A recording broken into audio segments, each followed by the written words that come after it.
Saya Suci Purwati dari SMP Negeri 5 Sungai Kunyit. Program kegiatan di sekolah kami adalah Gerakan Literasi Sekolah. Gerakan Literasi Sekolah merupakan upaya yang dilakukan secara menyeluruh untuk menjadikan sekolah sebagai organisasi pembelajar yang warganya literat sepanjang hayat melalui pelibatan publik. Gerakan literasi sekolah di SMP terdiri atas 3 tahap. Yang pertama adalah tahap pembiasaan. Yang kedua, tahap pengembangan. Yang ketiga, tahap pembelajaran. Di SMP Negeri 5 Sungai Kunyit, kami masih berada pada kegiatan tahap pertama, yaitu pembiasaan. Kegiatan yang kami lakukan adalah penumbuhan minat baca melalui kegiatan 15 menit membaca sesuai dengan Permendikbud nomor 23 tahun 2015. Kegiatan literasi di tahap pembiasaan meliputi 2 jenis kegiatan membaca untuk kesenangan, yakni membaca dalam hati dan membacakan nyaring oleh guru. Secara umum, kedua kegiatan ini bertujuan untuk: pertama, meningkatkan rasa cinta baca di luar jam pelajaran. Yang kedua, meningkatkan kemampuan memahami bacaan. Yang ketiga, meningkatkan rasa percaya diri sebagai pembaca yang baik. Yang keempat, menumbuh kembangkan penggunaan berbagai sumber bacaan.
Assalamualaikum warahmatullahi wabarakatuh. Selamat sore.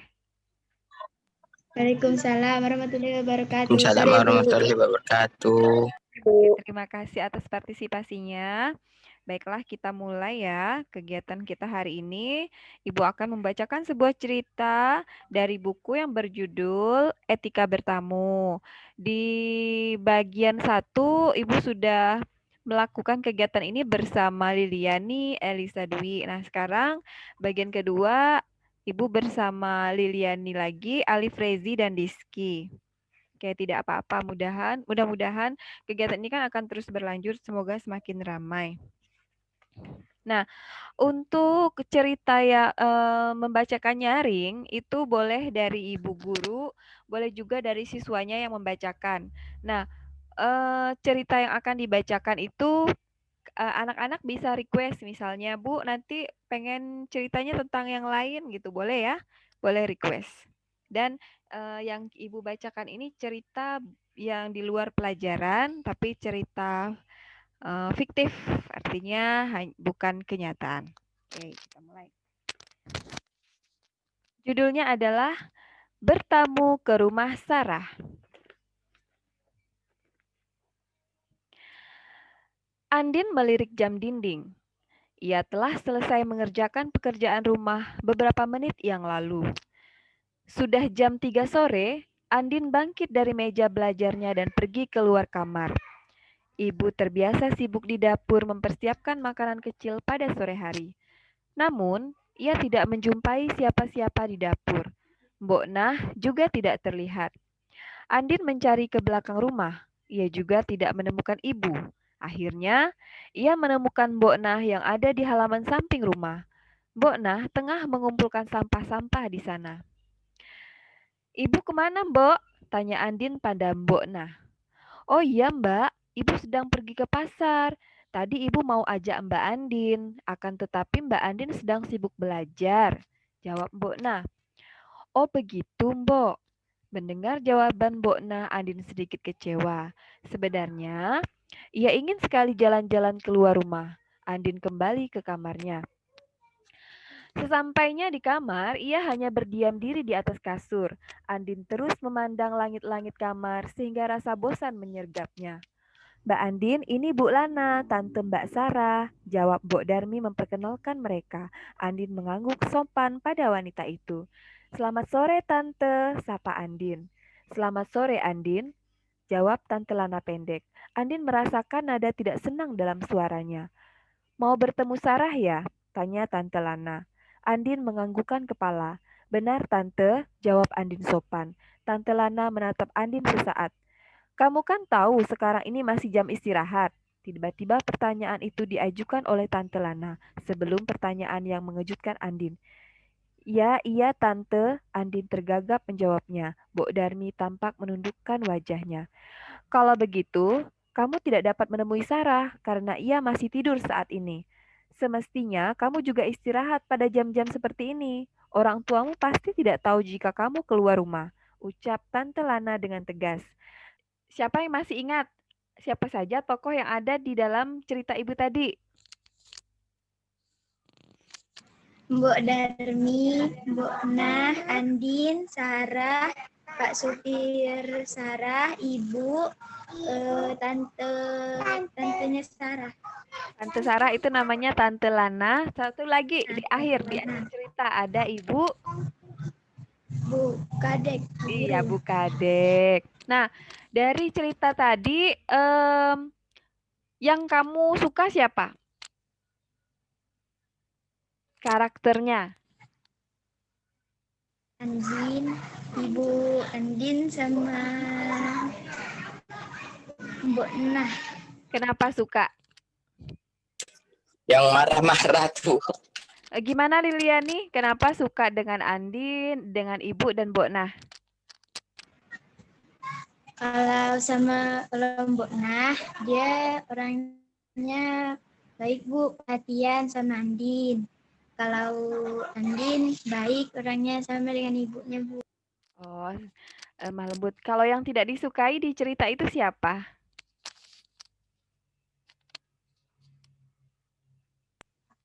Tantenya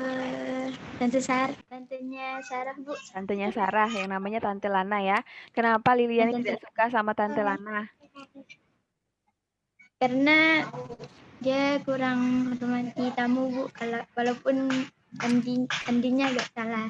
Oh ya, maksudnya walaupun Andin salah itu seharusnya tidak begitu terlalu kasar ya menasihati Andin, disampaikan dengan lebih lembut lagi.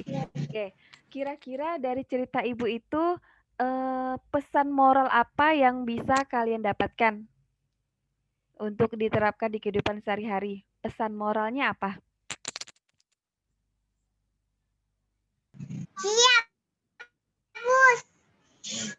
Pesan moralnya di sini kita diajarkan tentang etika untuk bertamu.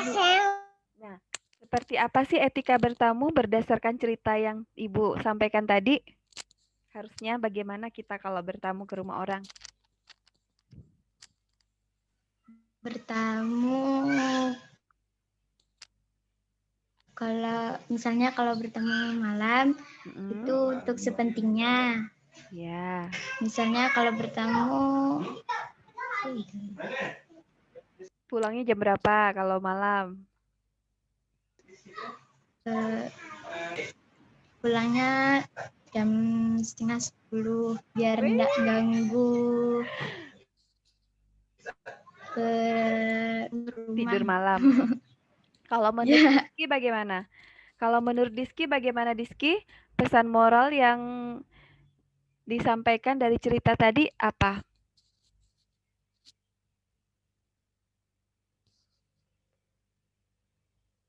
Oke, Rizky tidak ada sinyalnya. Oke, jadi pesan moral yang disampaikan dari cerita tadi adalah yang pertama, kita itu harus punya etika pada saat bertamu ke rumah teman, saudara, keluarga, atau siapa saja. Yang pertama adalah jika kita ingin berkunjung atau bertamu ke rumah orang lain, pertama kita harus memberitahu terlebih dahulu tuan rumah supaya tuan rumahnya tahu kalau kita mau mengunjunginya. Yang kedua, harus berpakaian yang sopan. Yang ketiga, harus melihat waktunya. Sebaiknya bertamu itu di siang hari saja. Di malam hari juga diperbolehkan kalau memang ada urusan yang penting dan mendesak. Tetapi kalau cuma ingin bermain saja, sebaiknya di siang hari. Nah, kalaupun kita bertamu di malam hari, sebaiknya kita sudah pulang sebelum waktu jam tidurnya tuan rumah. Nah, kalau di tempat kita kan jam 9 malam itu sudah termasuk malam ya. Jadi kalau kita bertamu ke rumah orang, jam 8 malam kita sudah pulang ya. Jangan sampai jam setengah 10 malam. Nah, kemudian kalau bertamu juga sebaiknya pilih waktu-waktu santai, misalnya pas hari libur, hari Sabtu atau hari Minggu, karena hari Senin sampai Jumat itu kan kita melakukan aktivitas bekerja, ada yang sekolah, kecuali kalau kita berkunjung ke rumah teman kita itu dengan tujuan untuk diskusi kelompok atau mengerjakan tugas itu diperbolehkan. Nah, jadi setelah mendengar cerita tentang etika bertamu ini, Ibu harapkan kalian juga bisa menerapkan etika-etika bertamu dalam kehidupan sehari-hari ya, mulai saat ini. Jadi kalau mau berkunjung ke rumah teman, WA dulu. Alif, kamu ada di rumah nggak? Aku mau ke rumah kamu jam segini. Jadi kan Alifnya bisa siap-siap. Siapa tahu disiapkan minuman, disiapin makanan untuk menyambut kedatangan kita ya. Oke, terima kasih atas partisipasi anak-anak pada kegiatan literasi ini. Kita jadwalkan lagi untuk pertemuan berikutnya dan Ibu mengharapkan pesertanya lebih banyak lagi. Alhamdulillah hari ini kita ada 3 peserta dan yang pertama juga 3 peserta tidak apa-apa, sedikit-sedikit lama-lama juga menjadi ramai. Oke. Ibu akhiri pertemuan kita. Selamat sore. Assalamualaikum warahmatullahi wabarakatuh. Warahmatullahi Waalaikumsalam warahmatullahi wabarakatuh. Dah.